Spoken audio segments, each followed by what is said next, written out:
The Avalanche Andretti Formula E team has recently announced some exciting news. 23-year-old rookie David Beckmann will be stepping in as a replacement for André Lotterer in the upcoming Jakarta ePrix. Lotterer is temporarily on leave to participate in the prestigious Le Mans 24-hour competition. As fans of Formula E racing, we're always eager to witness the introduction of a new driver to the championship series because it leaves us wondering just how well they'll perform in their debut race.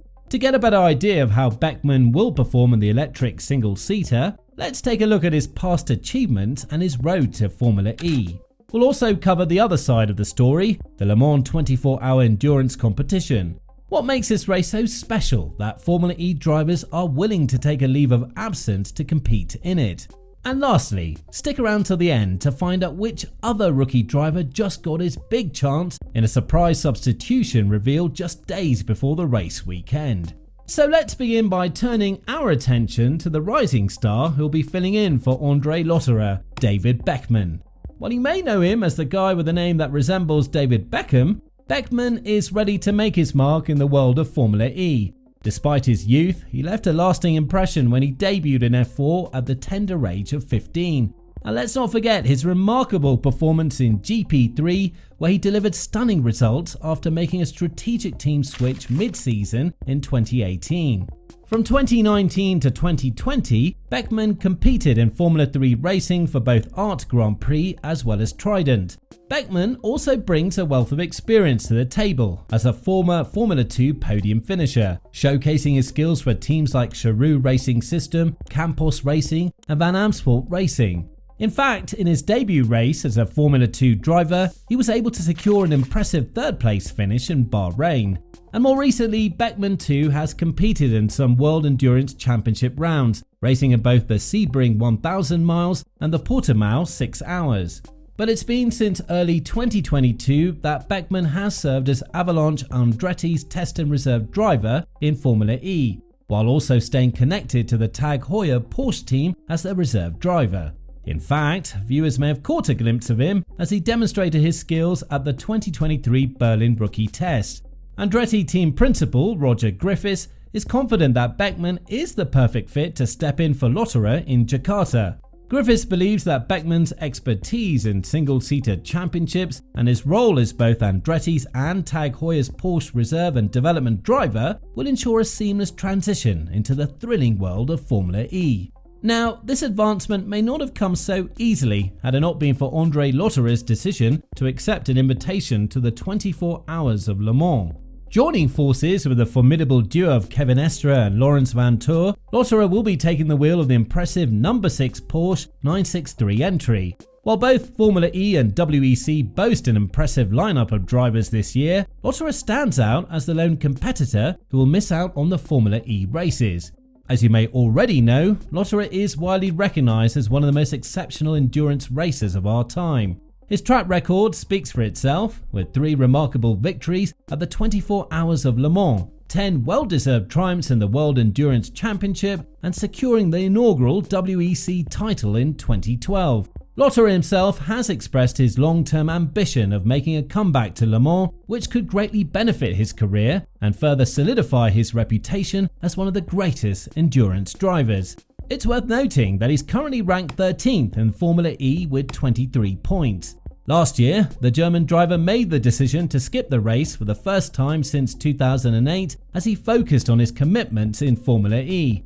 However, this year, he's clearly altered his priorities and is eager to participate in Le Mans once again. Now, you might be wondering what makes the 24 Hours of Le Mans so cool and sought after. Well, for starters, it holds the distinction of being the world's oldest active endurance racing event. Unlike races with fixed distances, where the winner is determined by the minimum time taken, the 24 Hours of Le Mans is won by the car that covers the greatest distance within the span of 24 hours. It serves as the ultimate test of endurance for both drivers and their machines.